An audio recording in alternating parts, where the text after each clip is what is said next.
Welcome back, everyone. On today's episode, we are going to look at the churchwide aftermath of coming back from the California trip. What happens when Pastor Younggun actually starts pastoring? And what happens when Tom and Charlotte set people loose to gather information? You won't want to miss this episode. Faith can feel like hearts and butterflies until someone lights a match and burns it all to the ground. Welcome to the Burning Butterflies podcast. The sad thing is that there's abuse of every kind within the church. But the spiritual abuse is the stuff that just What's a place there shouldn't be abuse? Like, there just shouldn't be abuse in a place that claims to. Well, it ruins your soul. If you're new here, we suggest listening to our prologue episode first. This is the story of three women's journey through spiritual abuse and leaving a toxic church culture, all while finding healing in the end. Sometimes it's just the facts, and if you get offended by it, that's a you issue. And if we can't be mature enough to have these conversations, even if some of the topics are difficult, then shame on us.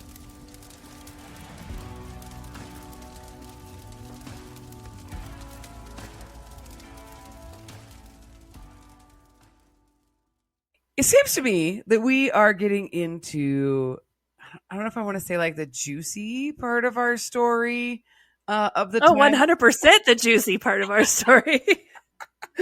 Because like we've spent a long time and a lot of time really setting foundations, and even like to my brain being like, why are we talking about this? And then I go, oh yeah, because we're building a foundation. Like, these are the pieces.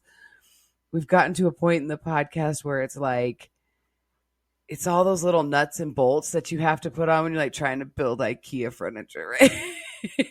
But we've gotten to this place of all of the things that we've talked about up until now, even if they seemed completely like out of the box, out of the blue, irrelevant, or like what, are all going to start to come together from this point forward. Like, this is the jumping in point. This is where all of that stuff, you go, oh my goodness, like this is where the eyes open and you're like, oh, it really was a problem. It really was high control. It really was a cult. Like, more and more you get into, that's not okay. And it's because of all the things and all the little things that seem so insignificant are now going to start to be these little like, oh, that was a problem. Oh, that was a problem. So, sit down, settle in, and get ready as we see what happens when you flip the switch on. I agree. Like, because like if you look at any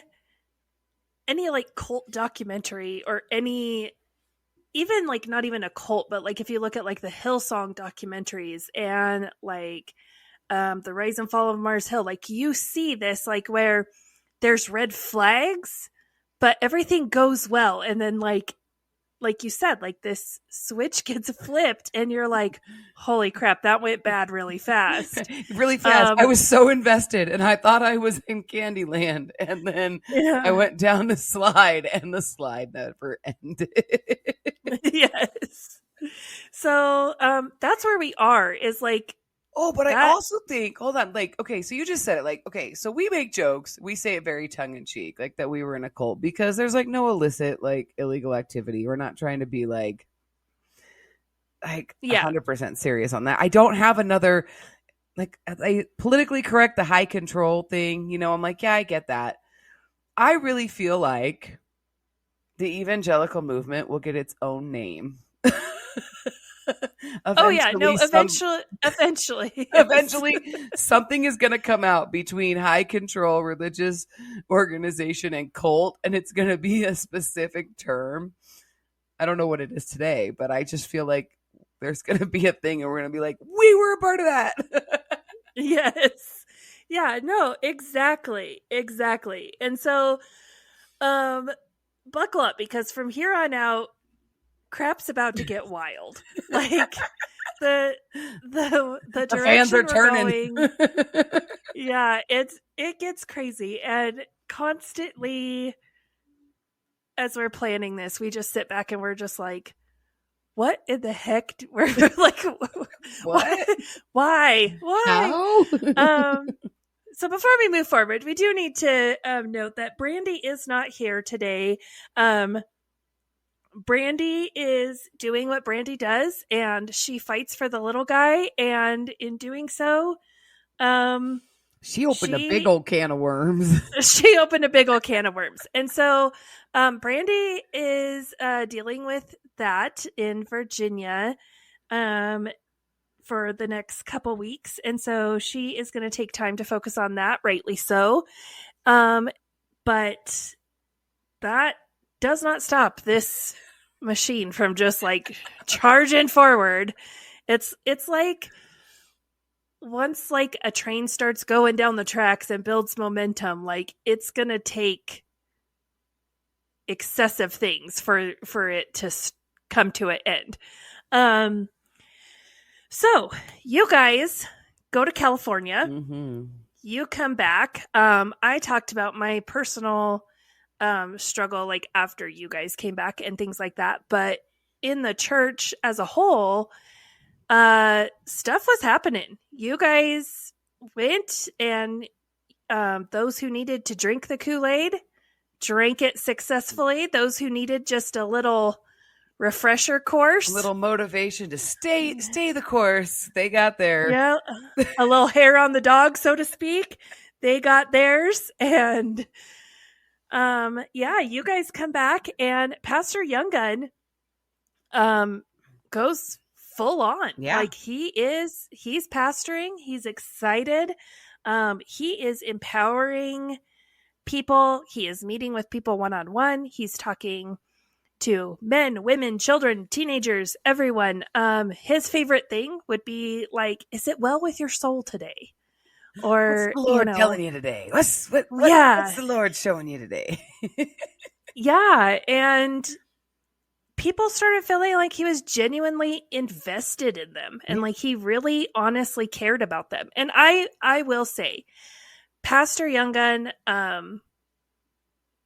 he genuinely loves people. Yeah. And he really does care about how you're doing. To the point where, you know, we've all moved on, and he doesn't even want to discuss these types of conversations with us, just because he's like, no, because, you know, I will always see the best in people, like almost to a fault. Right. And so that's what he starts doing. And, you know, I shared in my last episode, you know, he was talking to Justin and I about our marriage. He's meeting with other people about their marriages. And he really is doing his best to try to build this, like family community. We've said for years that we are a family, but really, honestly, everyone kind of operated on their own island until Younggun came. And Younggun was really trying to like unite the family, from, you know, the newborn baby all the way up to the 99-year-old grandma. Everyone had a place, and everyone felt like they were a part of something.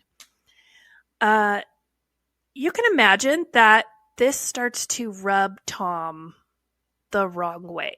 Well, yeah. Okay. So, well, yeah, because that was such a good analogy of like everybody's on their own island, right?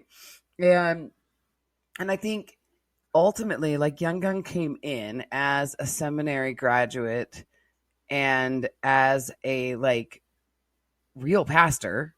He comes in and he's like, okay, so men's ministry, you guys are doing, what are you doing? Like this, and this, right? And he's like, where's it at? Women's ministry. No, you know, I don't know if he got into women's ministry, but like marriages, like, okay, this is what we say. Where's it at? You know, worship team, this is what you're saying. Where's it at? Like, he was going around children's ministry. This is what we say we do. Where's it at? And I think what he was finding was that disconnect Yeah. And I would almost reckon to say, like, I don't even know if he could have verbalized it. I don't think he could verbalize it. Not the way we can verbalize it now, but he definitely saw that there was a disconnect between like church leadership and a leadership structure and the people, not just the leadership and the people, but the people to the people.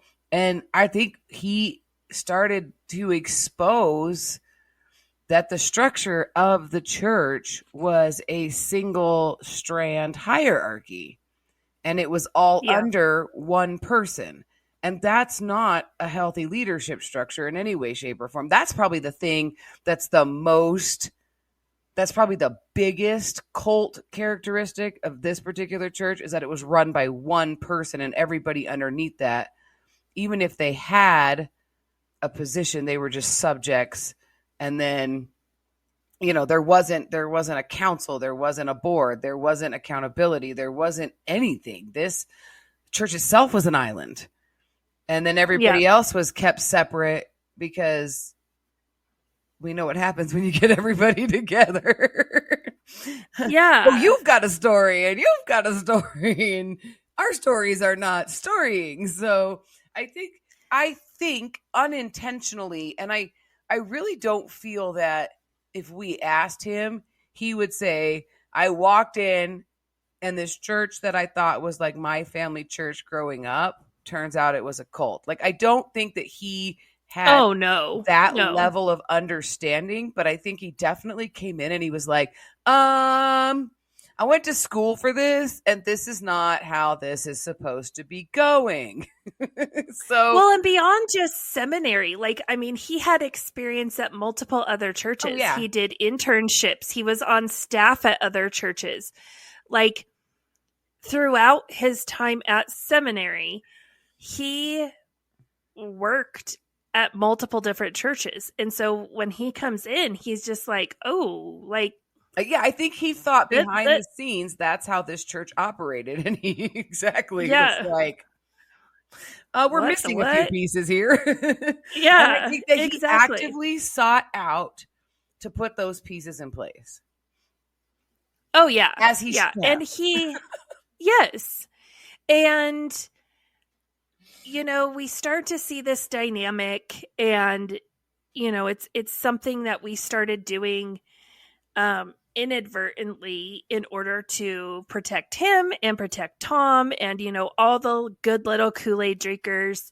We were like, oh, well, Tom is so passionate about like you being a good disciple and you living this life that God wants you to live. And, Pastor Young Gun is just that more, free spirit, and their personalities are so opposite that they complement each other. And like in scripture where it's talking about where one is weak, the other is strong, and iron sharpens iron. And like that's really, we were really trying to make it seem like it was better than it was.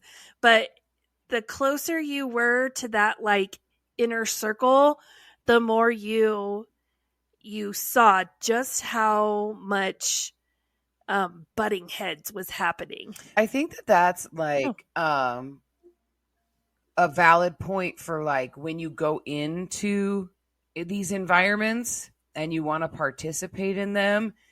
If it's because you have so many, like you talked about going into the inner circle, like in the inner circle, you could see the strife, you could see the tension, you could see that this young man's starting to poke holes in things and uncover things, and it's causing this friction and this divide between the senior pastor and this new pastor. And the further out from the inner circle you get, all you're getting is the narrative and how good and wonderful, and you're being fed this like overproduced propaganda story. And that's if I'm just attending a church, and I need to be aware that if I get even a spidey sense that I'm being narratived into something being okay, that's a red flag, Yeah. because by the time it gets to me as like a first time attender, second time, just an attender, Christmas and Easter even, by the time it gets to me, it's just this sweet little story. But that has roots way down in some deep, deep hidden things sometimes. And it's just something to be aware of and ask questions and dive into. Like that's because I'm thinking about how being a part of it, Young Gun came in, started exposing some things that caused some friction. And now we have a problem. And so now that problem has to be handled. But the way the problem was handled was to propaganda it into the Kool-Aid rather than actually take a look at what the actual problem was.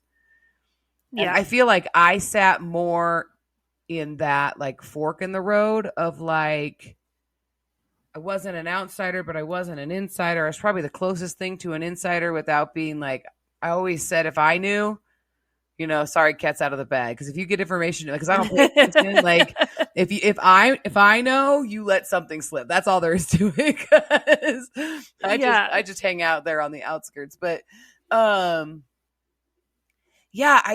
feel like that's like the core issue of instead of actually looking at the things that were being exposed and figuring out how to get to the cause of these symptoms and recognize that this wasn't a healthy environment and how do we actually resolve the things that would make it a healthy environment, we had to work very hard to be like, we're not uncovering that. We're not uncovering that. We're not uncovering that. Everything's fine.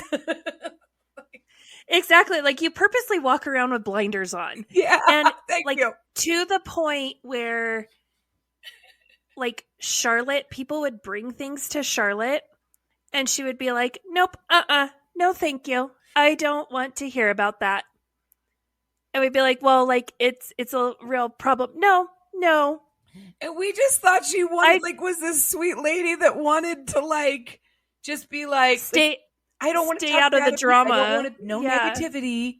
I'm not, nope. It's probably like you always felt like she felt, well, for me, I felt like she felt like what I was like it was gossip or a lie or it wasn't going to be hell. It wasn't good. It's not, we don't do that. We don't participate. Nope. That's my boundary. I don't participate in that.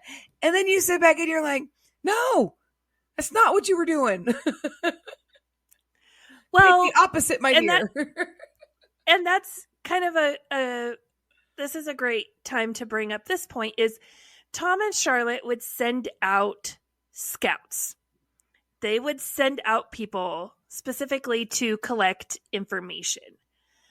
This is the season where they each get their own person.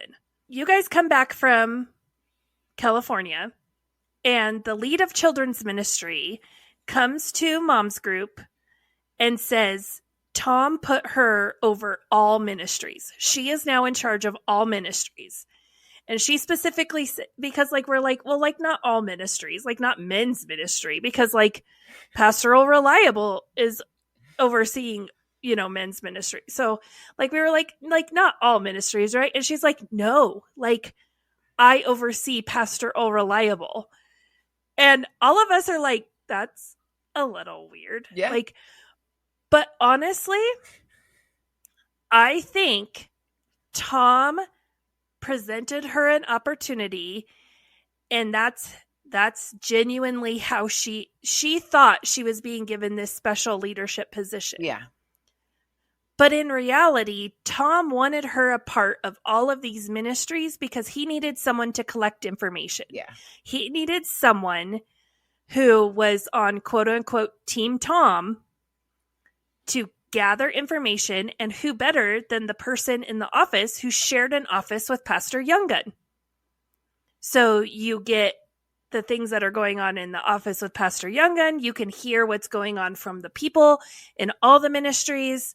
And yeah, and to me, like it really looked like, and again, my outside looking in perspective, because not knowing, I wasn't a part of Mom's group, like I don't know any of this. I am just seeing how things are being played out. It looked like she was like the executive assistant to Tom. Like if you put it in like business terms, like that's it just seemed like she was the all powerful right hand executive assistant. And like, you knew, like, instead of going to Tom, you would go to the children's ministry leader, and that answer was the same as going to Tom. Like, it was like, that's what it seemed like. Oh, yeah. To me on the outside. Yeah, no, 100%. And like, she even would start like, at mom's group, someone would be like, oh, I need to run to the office. She'd be like, oh, no, you don't have to go to the office. I can take care of that for you. And like, so it was almost like gatekeeping, in a way. And so it was very odd. And at the time, and this is that, like what I've mentioned in the past couple episodes of this, like systematic, like keeping people away from each other and pitting people against each other. I honestly started thinking that my friend was full of crap, was lying, was all of these things. And really, honestly, up until like we started planning this podcast, I would have died on that hill. And now I'm like, no, she was being manipulated too. She was being used too. And the way they were using me and the way they were using her pit us against each other. Yeah. And which I think is like, just like one of the saddest things that comes out of stories like this is that, maybe there would have been genuine friendship there, maybe not, who knows, but in these circumstances, there are on both sides of the fence people who are in toxic relationships who probably would have never been there, but because they met in this situation, and this situation brought them into a close relationship that they probably never ever would have been in. I would say that would be the example of like my marriage. Like, I would have never crossed paths with Froggy, nor been pushed into or allowed to like feed that type of relationship, because we really have, like, it would have died out and fizzled because we have nothing in common. And then on the other hand, there's so many people who were never allowed to be friends or even see if like, because like we go as women, we go and we sit next to like sports moms and whatever, and you see them once a week and you talk to them for an hour while your kid practices. Well, that's fine and good, but you don't know if outside of that you'd ever really be friends if the situation that you're meeting in once a week for an hour is so toxic that it's pitting you against each other. So I think there's a lot of relationships that were lost, and there's also a lot of relationships that never should have been that come out of these type of organizations. Exactly. And there's a lot of relationships like you and I that, there's just no reason why the two of us wouldn't have done ministry together for all of these years. Right. When like we were doing ministry together.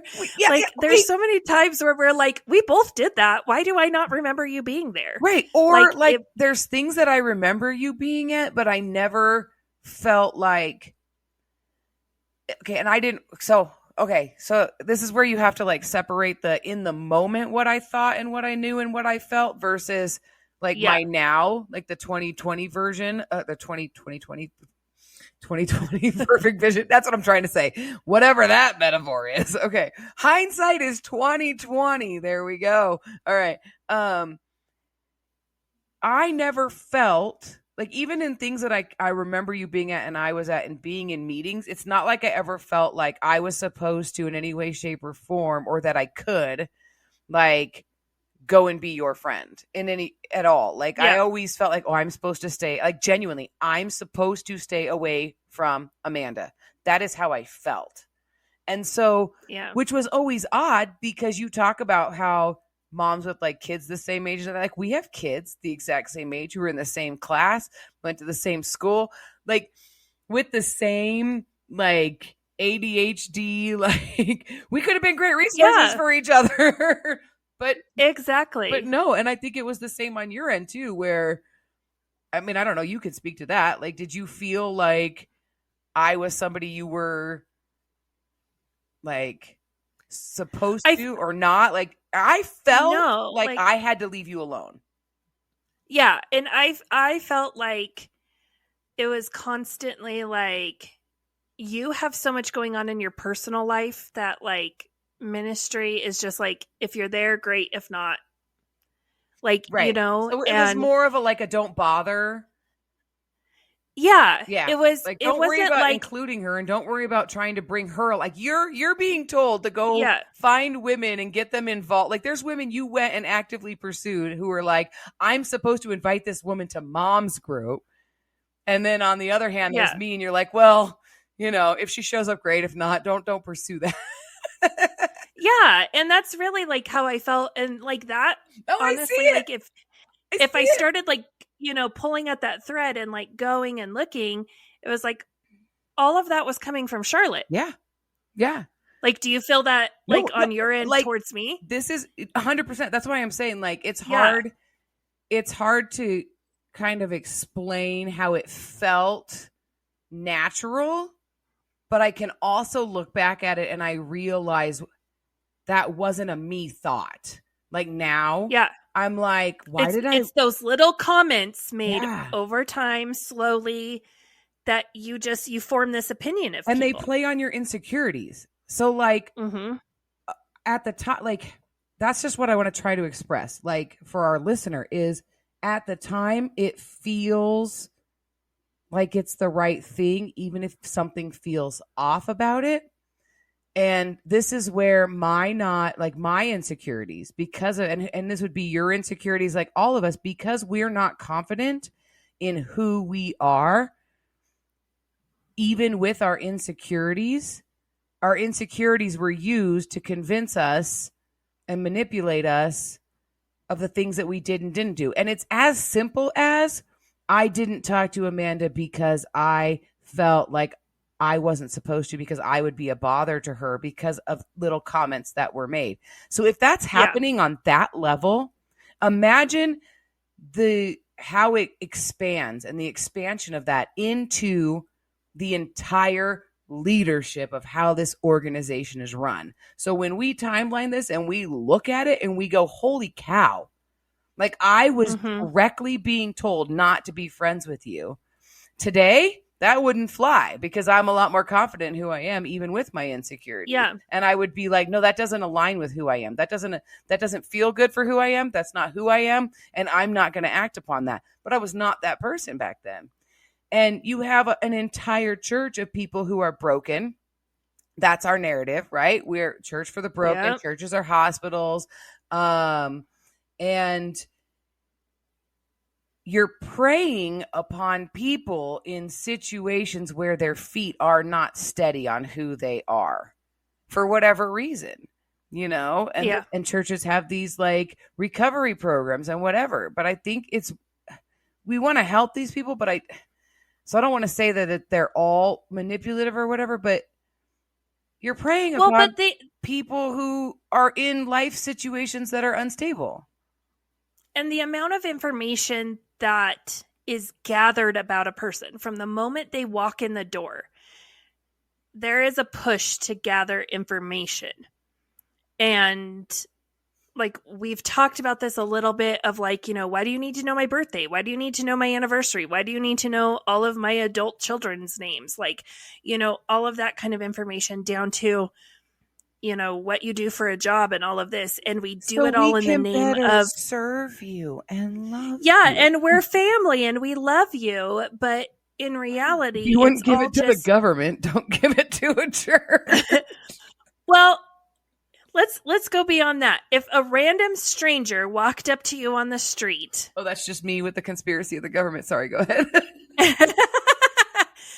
But like, if a random stranger walked up to you on the street and was like, hey, what are your kids' names and ages? And where do you work? You would be like, that's weird. Like, why do you... I'm telling you. Yeah. Like, even in a restaurant, like at the host stand in a restaurant, they have like the apps that like, they don't spam you. Like, they're set up. Like, they have little asterisks and little notes at the bottom that say, you are not allowed to use this information for any purpose other than like notifying them of a table, right? There's a whole big thing. But people are like, why do you need my phone number? so I can notify Exactly. you when your table's ready. I don't want to give you my phone number. Then I need you to stand right here and don't move. Otherwise, I will not be able to contact you. Yeah. We're And not so- using the little buzzies anymore. Yeah, like we buzzies. text you. I mean, it's there, but it's broken. We throwing it out. Okay, like if people don't even want to give you their phone number at a restaurant to seat them at a table, right? So you're right. Yeah, if you wouldn't give a stranger your information, why giving it to a church? Well, and like, yes, there is important information. If you are going to leave your child and go to a different part of the building where you do not physically have eyes on your child, We should yeah, have a it's phone kind of number. important that they can get a hold of you somehow, right? Yeah. Like something. But or like youth group. If you're dropping your kid off and like you're physically leaving the property, yes, there's information that they need from you. But like the amount of information that is gathered about people in the name of we're a family and we want to love you better. Yeah. When you start to really look at how that information was used specifically at Come As You Are, it was all used for the gain of the church. Yeah. Because there's lists of people who can do this. Oh, like the roof is leaking. Who in the church can we call? You know, someone has a problem with a car. Oh, well, who in the church can we call? You know, and we've talked about how, you know, when it comes to childcare, Brandy and I were the people to call. Well, there's a reason for that. It's because at some point our name got put on that list, you know, and eventually over time my name got removed from that list and Brandy's rose to the top of that list. Yeah. I never filled out any paperwork like ever. I don't fill out communication cards. Yeah. I don't overly I am that person. I came into this is like so weird because now I'm like, maybe that was such a good thing. I always felt like I was the one in the wrong. Like I have these little protester things where I'm like, I'm not doing it. I'm not doing it. I had a bad experience. I'm not doing it. I'm not doing it. I'm not doing it. I'm not doing it. And so some of those things were like, and this is a big contention in my marriage because you've got, you know, Froggy who's got to play the game, right? Like, so now I marry into this, like the Uber in, like the personal in crowd, right? And I'm like, nope, I never I tithe in cash. I don't ever want a church to be able to look at my tithe and tell me, and I had a church do that once. They were like, oh, we can't help you with this because you don't tithe enough. Okay, that happened at a church. So from that moment on, I tithe in cash, whatever. Look at whatever your cash is. Maybe I'm the only one. Maybe not. Maybe mine's higher. Maybe mine's lower than all the cash you take in. I don't know. I throw it in an envelope. You don't know it's me. I'm okay with that, right? And I don't fill out communication cards. I never did my interview with Pastor Tom. Yeah. Right. And so like there's so many things where I was just floating under the radar, but I wasn't on any, nobody calls me. Well, but like there was other people. Like there was a guy who like he did contractor work and things like that. And if Tom needed help fixing something, Tom would call that guy. But we were never allowed to call him if we had a problem at the church. Yeah. We were given like 5 other guys' names. Why? My theory on that is because we didn't want to burn him out fixing all the church's crap. So when something broke in Tom's house, Tom had his own personal person. Yeah. Entirely possible. You know? Eventually it would get to the point where people don't call me for help anymore. Yeah. People stop calling me for help. And it's because I reached that level of, like you said, don't bother Amanda. Oh, that's right. Don't bother Amanda. She's busy with Tom's stuff. Because I would be like, if I was when I would do stuff, when I was in stuff, I was always told, like, I'm like, well, I'll just ask Amanda to tell me how to do it. Right. Because you knew how to do it. Like, it's not that I didn't know how to do it. Like, but it's like, I can make it, I could create it, but she's going to have to tell me where she wants it in the church's stuff. Like, I don't want to mess up your system or anything. And every time and that's how I would say it. Like, I would just be like, I'll just find out when I get it done.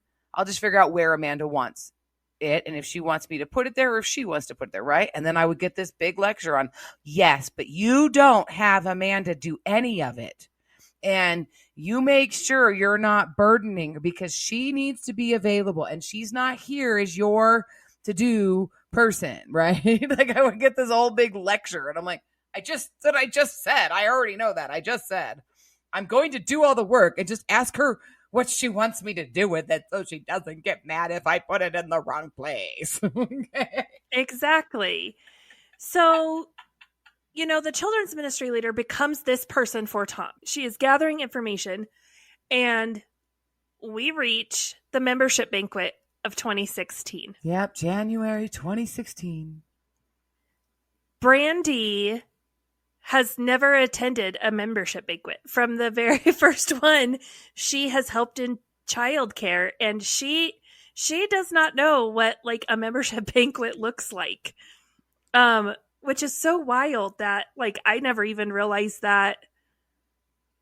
I know. Even like up until you never planning the went to podcast. one? And she's like, no. And I'm like, you were always there. Kids. She was always there. And she was always like in the back with kids. Reality is Brandy was at like everything and always with the kids. So we just placed her and you were there. I'm like, did you sit at my table? She's like, no, I watched your children. Oh, okay. Sorry. Yeah. And like we talk about things like, oh, remember that banquet when so-and-so talked about this? And she'd be like, no. Oh, was that the year when the kid puked in the gym? Or was that the year when like 3 babies decided they were all going to crap their pants at the same time and like we had no diapers? And like, like that's how she like tries to remember That's years. how she is connected to us.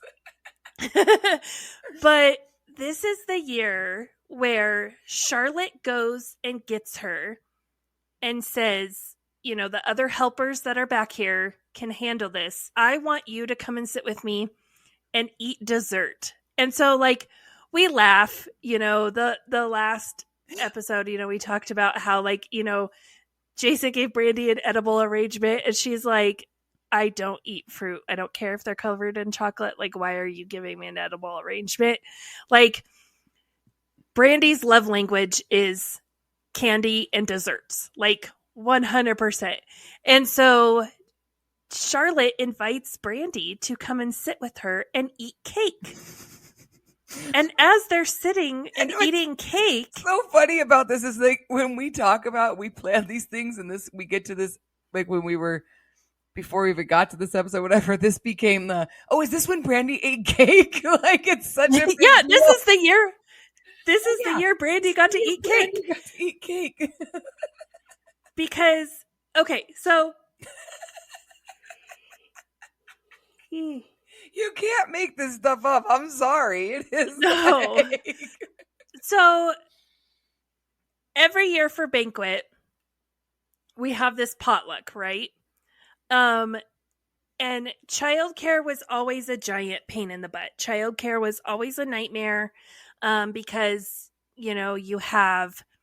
we tried a million different things. We tried having, parents take their kids through, get their plate, go take them to the childcare area, then you go get in line for yourself.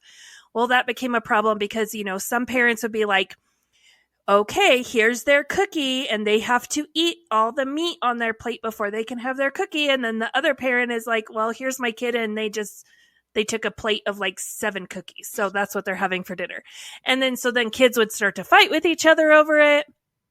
And so we eventually get to the point where it's just like, we have to have the children's childcare area have like, we're just going to order pizza and cupcakes. And that's what they're getting. Pizza and cupcakes and water. And then the adults do the potluck, right? So the adults do Brandy had never had the potluck because by the time she got done feeding the children and was able to go through the line herself, everything would be gone. And so she would like pick the crumbs of stuff and then just be like, okay, I guess I'll just like stop at Taco Bell on the way home or whatever. And so this is a big deal that Brandy gets invited in. She gets to leave the dungeon of the gym that smells like sweat and dirty diapers and gets to walk into the beautiful decorated sanctuary where all the chairs have been moved and there's tables set out that are all decorated with fine linens and all of this. Like, it is a Cinderella moment for Brandy, and she gets to come in and sit next to the first lady of Come As You Are and eat chocolate cake. So Brandy comes in, Brandy eats cake, and as she's eating cake, one of Charlotte's friends are sitting next to her, and, oh, Brandy, you're so great, and you did this so great. And Charlotte goes, yeah, I would love for her to lead women's retreat with me this year. Bum, bum, bum. And the other lady is like, oh, Brandy, you would be so wonderful at that. And so then, like, Brandy leaves, and she's like, I think I'm helping lead retreat. I don't know what just happened. I ate cake, and now I think I'm leading retreat. I don't know what is going on. I can't eat But cake, and now I think I'm leading something. But how on brand is that for Come As You Are? Like, you walk away from something and you're like, I have no idea what just happened, but I think I just got voluntold that this is what I'm doing. Like, seriously. The manipulation abounds. Go ahead. Yeah. So it's so true, though. I you know how many times, like, I've heard this story, and it's so funny. So this is where Brandy starts to be Charlotte's person. Charlotte, in the name of, we are planning for this retreat, you are co-leading with me, you need to get to know these women. Brandy starts collecting information for Charlotte. So we have the children's ministry leader collecting information for Tom. We have Brandy collecting information for Charlotte.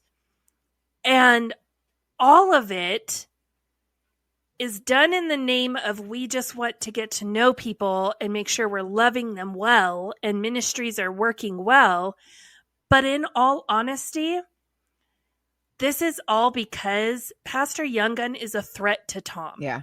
And you know what's really funny about this is that I know more about people from being told information in meetings for things about people, because everybody jokes. Yeah. I mean, I see the social media stuff where people are knocking churches for, like, the prayer chain is really the gossip chain, right? No, it's not even. Yeah. I mean, that's one, but I didn't experience that gossip chain more often than just the flat out in meetings, like, where it would be like, oh, we should see if so-and-so, oh, well, we can't because on Thursday nights, like, even if their schedules, well, they can't because on Thursday nights their kids have baseball or this or that, or I talked to them and they didn't really want to get involved. And it was all done in a matter of wanting to help people and get people involved and come alongside of them and all of that. But I know more about people from circumstances of conversation,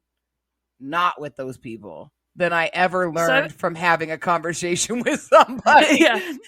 So I want to ask you a question. Yeah. In those meetings, like, all of what you just said was very, like, vanilla, very, like, oh, I'm just explaining to you, just like commonplace stuff.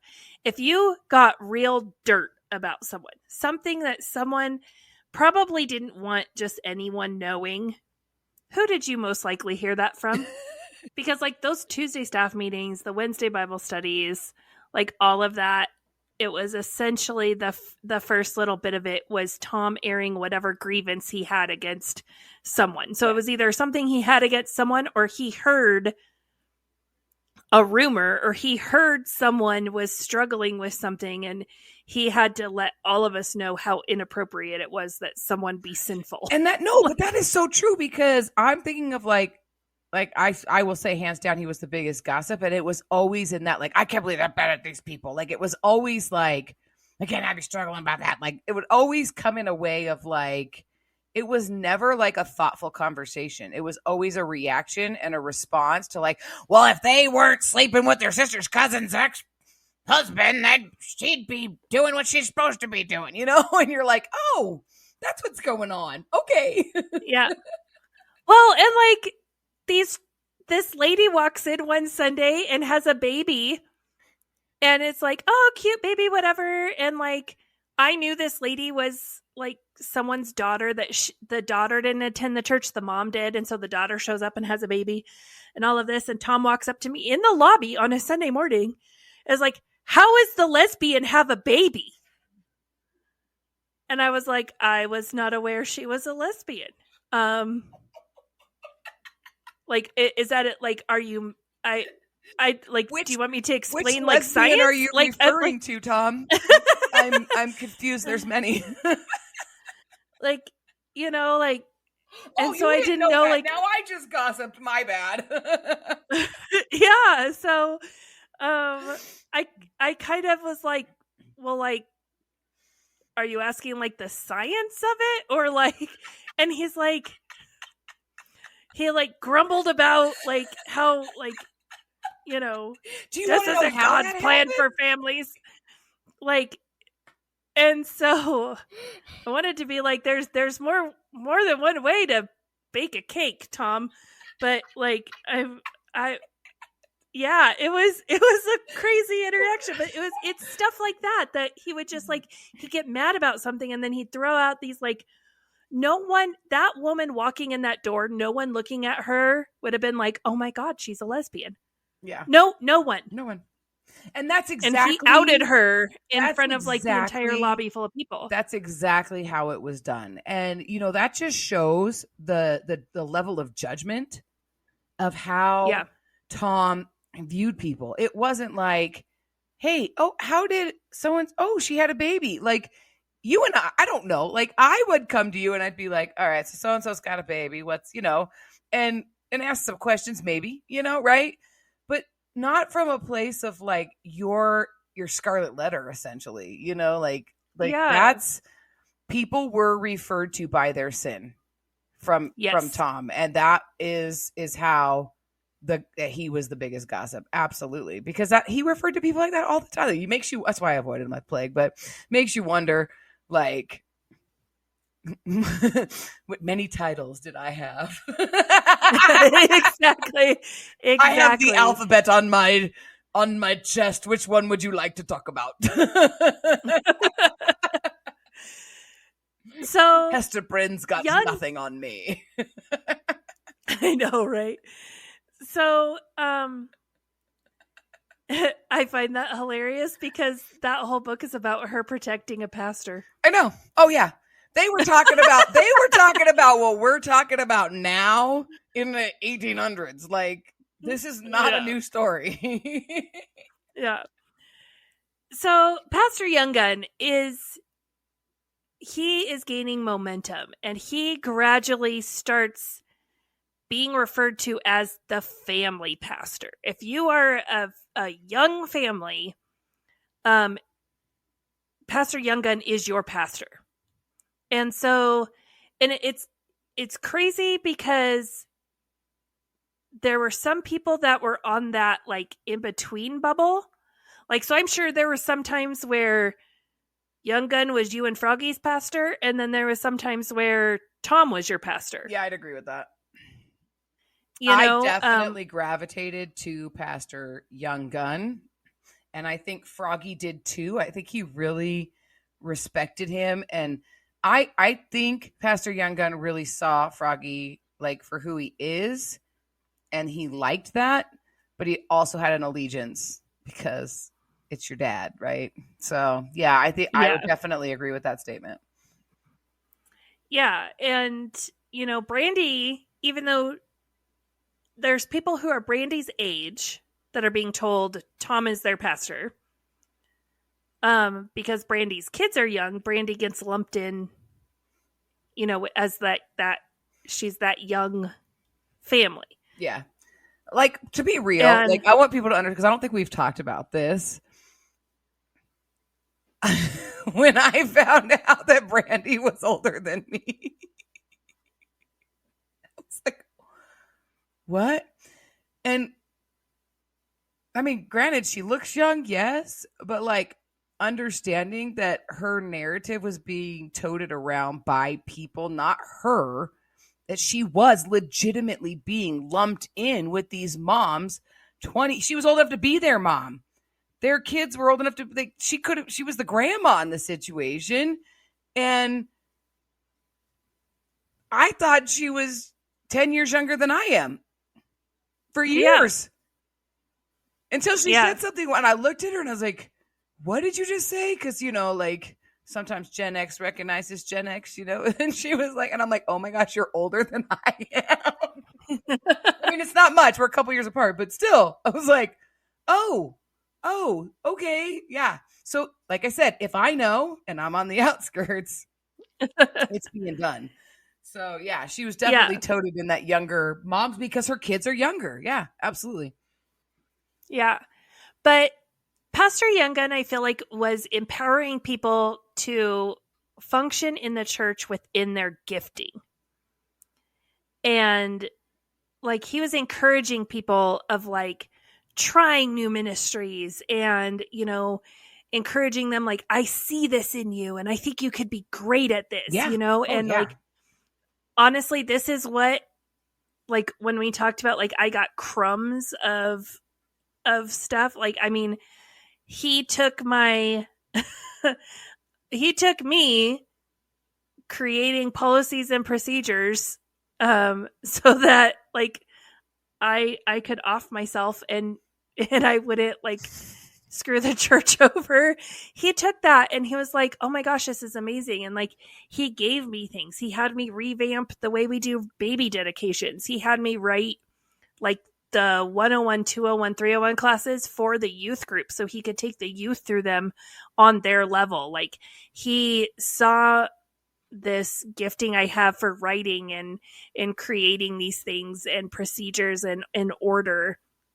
And he had me do a lot of that stuff. And that is what really, like, I felt like I had a purpose. And I had someone telling me that I was doing a good job. I had someone feeding positivity into me instead of just, the only time Tom would really talk to me is to tell me to do something or tell me how what I did was wrong. Yeah. Hey, Pastor Young, that was the same. I have the exact same, like word for word. I mean, different gifting, but word for word, same experience with Pastor Younggun. Yeah. And I feel like a lot of people who worked with him during that time would see that as well. And that's his gifting, and he's just amazing at it. So yeah. So I go, and I start, working at doing this stuff, but yet I still have to have a job.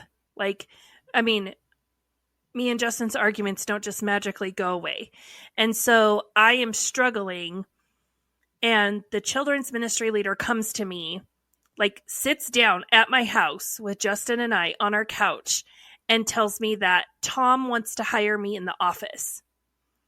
And we talk salary, we talk what that would look like for my family, we talk hours, we talk all the things, right? And Justin is included on this conversation, and like, I'm genuinely excited about it, right? And a couple days pass, and she comes to me and she's like, well, you can't work in the office because Tom says he doesn't trust you. And I'm like, what? And this is like, she says it to me like on a Saturday. So Sunday morning I show up and I'm like, I'm serving in children's ministry at this point. I'm in first grade and I'm getting my classroom ready, and I am like just completely like just dumbfounded at what could I have done that I am not trustworthy? Like, have I made mistakes? Yes. But like, so I am just like wrecked by like the fact that why wouldn't Tom trust me? And it was like under this air of like, he can't trust you with the information that is being shared in the office and all of this stuff. And I couldn't fathom why I wouldn't be trusted with that information, because I was being trusted with a lot of information and I wasn't saying anything to anyone about stuff. And so I was so confused. And Young Gun comes in and does what Young Gun does. And, hey, is it well with your soul today? And what's going on with you? And so I share with him and he's just like, what? And so he goes to Tom. We are 10 minutes away from go time of churches starting. And he goes to Tom and he's just like, you have a children's ministry teacher who is convinced that, you don't trust her. There's something wrong. And so you can't get on stage and you can't preach. Right. Because you were visibly upset. And he's like, and she's visibly upset. I was crying. Yeah. Yeah. And so rightfully so, he's like, you have broken a fellowship there, sir. Yeah. Yeah. And so Tom comes in. I have a couple kids in my room and he sends them across the hall because Brandy was doing kindergarten and I was doing first grade. So we were directly across the hall from each other. He sends them over there and he shuts the door. And I'm like, oh my gosh, I am going to get yelled at. This is, and he's like, I never said anything about you. And I'm like, okay, well, this is what the children's ministry leader told. Nope, I never said that. So we good? I never said that. Okay. I gotta get on stage and preach. You gotta be okay. Are you okay? Yeah. And so he leaves. And then after church, Charlotte calls me. Oh my God. And Charlotte's like, there must have been miscommunication. Tom never would have said anything about that, about you. But honestly, we don't know what you're talking about because we never offered you a job in the office. So again, I feel like my friend is lying to me. Yeah. And so I'm like, well, Tom said there was never a job. And she's like, no, this is what Tom said. And this really caused, at this point, we're done talking to each other. We're done being friends. We're cordial to each other to do ministry together and at church, but we're not hanging out outside of church anymore. We're done talking on the phone to each other. Our kids stop hanging out together.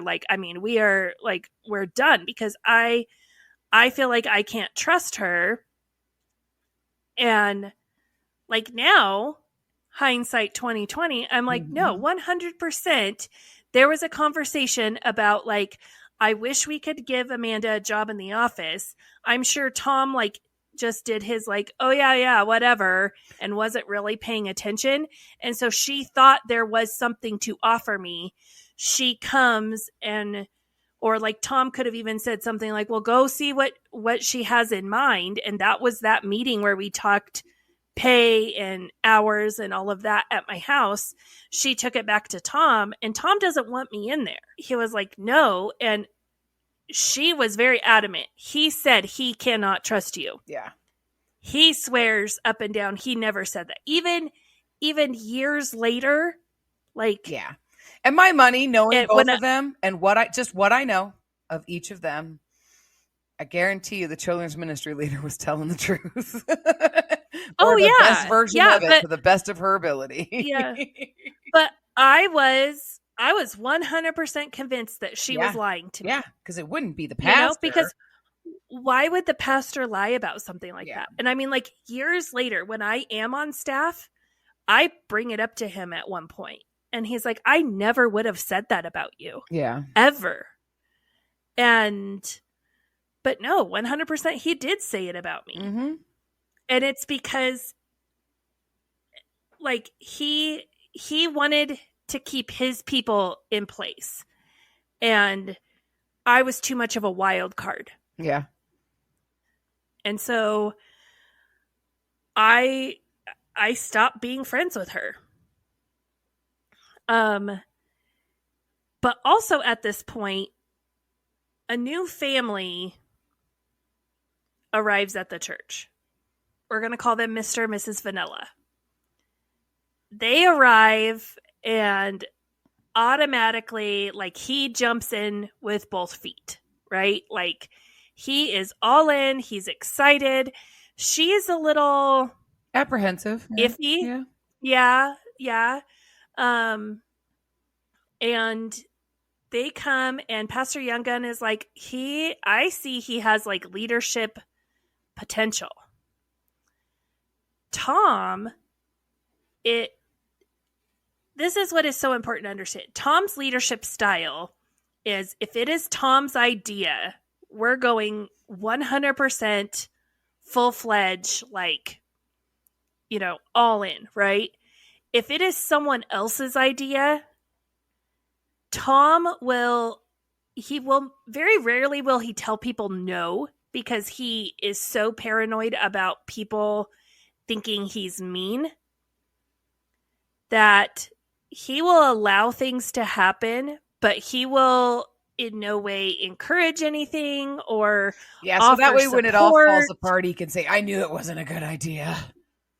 Yeah. Well, maybe if you had helped, it could have been launched and it probably could have been something great, but whatever. Yeah. You do you, boo. And so that's the way Tom leads, right? Mm-hmm. So when Younggun comes to him and says, I see this leadership in Mr. Vanilla, I see this ability to lead people, Tom goes, okay, well, fine. We might as well just make him a pastor then.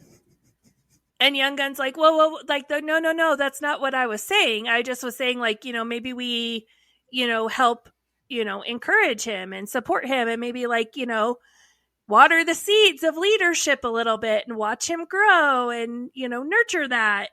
And Tom was like, nope.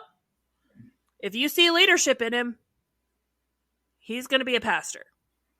Right. So, which really on another level, though, makes sense from the viewpoint of, usually when families come into the church, it's the woman who's on fire. It's the woman who wants to get involved. It's the woman that wants to do all kinds of things. She has leadership skills. Like, they're jumping in full-fledged. And in this situation, it was completely opposite. It was a man jumping in and a man being on fire and a man wanting to get involved in everything. And his wife wasn't like, I'm not involved. Like some of the other men who are super in, and their wives are like, no, where this one was like, she might've been apprehensive and like taking things slowly. She definitely had the more mild personality, where he was definitely the ADHD hyper focus, like, we're here and I'm going to conquer the world. So I think that perspective also led to like some of that too, just because they were a perfect example of, if you look at like Tom's textbook, what he was looking for, like they did check a good portion of the boxes for Tom. Well, yes. But it was not the ideal candidate by any means. The issue with that is they also bring friends to church with them. Mm-hmm. And these friends would constantly be like, we don't know what is going on with them. Yeah. Because like, we were the like, we're going to drink and have fun and party after work friends. And now all of a sudden we're not drinking anymore. Yeah. And we're like, and that's Tom's and Tom narrative. would like, it checks that and box. That's it. Yeah. And Tom would be like, well, that's what happens when you have Jesus and everything. And the friends would be like, yeah, like I get that, but like,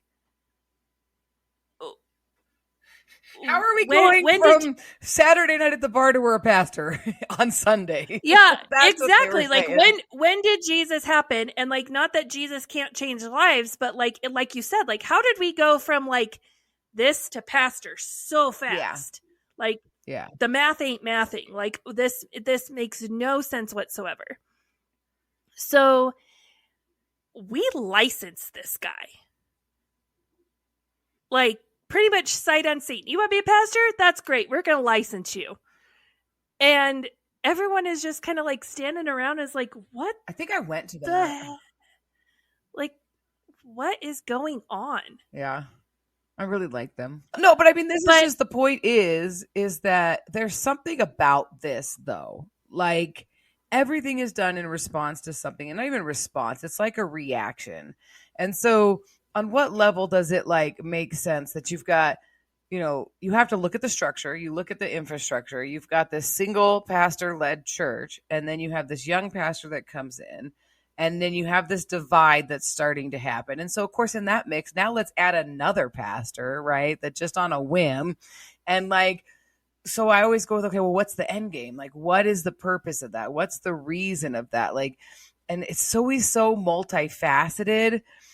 But in the course of like this whole story, you really see there's like concurrent themes that are going on. So one, at some point, and I don't even know if it's now, but no, it would have started now. Like there was always talk of when Tom was going to retire, but it was so far away because I brought it up in the earlier episode. But it was so far away that we all thought it would be Young Gun.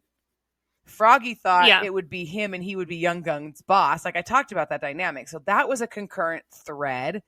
And then so now you have Young Gun, and then he likes this other guy as a pastor, leader. And so now we have let's just jump on it because that's how we do things, because that's Tom's story of, mix, shake, stir, instant pastor.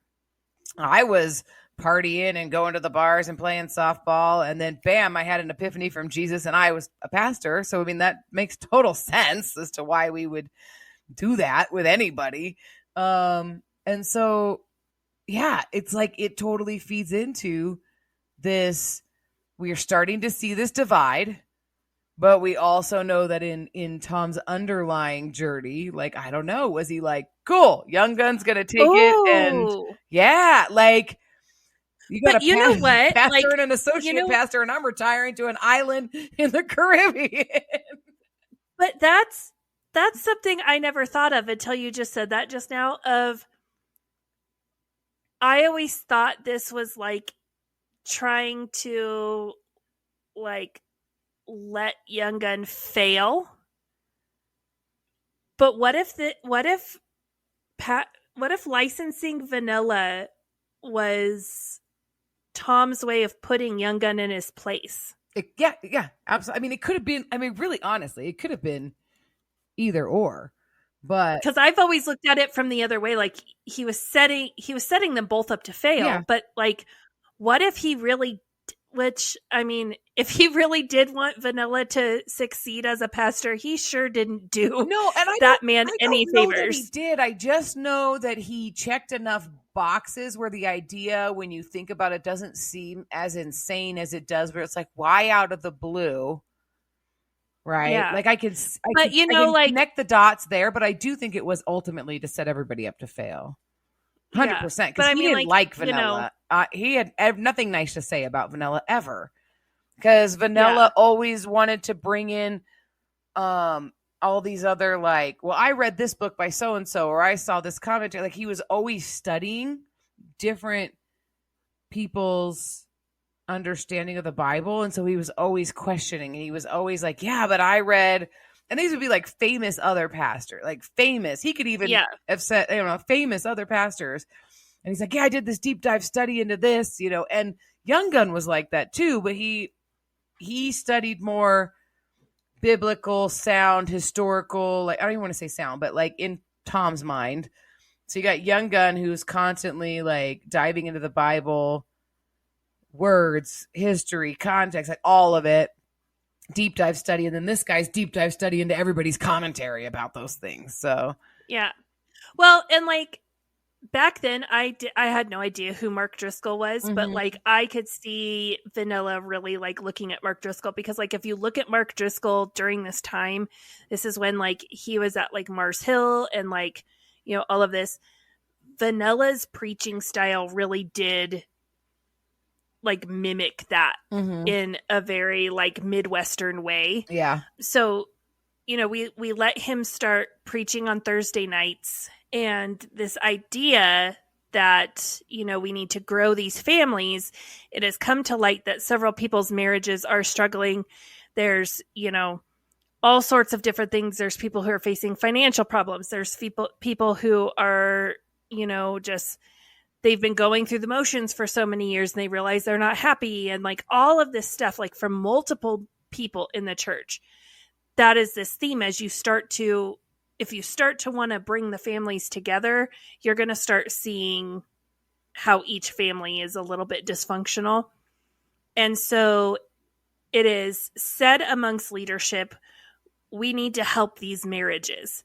Vanilla and his wife had gone to a Bible study at another went church. to like a whole marriage conference, like getaway, like in-depth Bible study thing is what they went to. Yeah, like a weekend to remember type Of thing. thing. Yeah. Yeah. And so Vanilla, like you said, like he's looking at outside things. No one forewarned this guy. This guy did not have the opportunity to drink the Kool-Aid. This guy did not have the indoctrination. He was fast-tracked. He showed up and now we're licensing him in a matter of months. He went from zero to cult without any Kool-Aid? Man.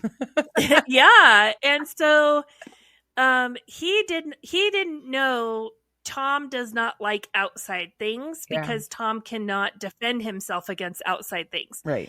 So this guy brings this marriage. Hey, me and my wife did this marriage conference thing. Like, it was great. We should do that. Tom doesn't like that because he's not going to read the book. He's not going to research it. Right. If We're he not doesn't going to already ask know our it, people to spend money to go to some other place and learn from somebody else. Yep. I can't do that. That's not an option. Yep. So what can Tom do? What can he do? Burning Butterflies is a listener-supported podcast. Today's episode was brought to you by our amazing supporters on Patreon.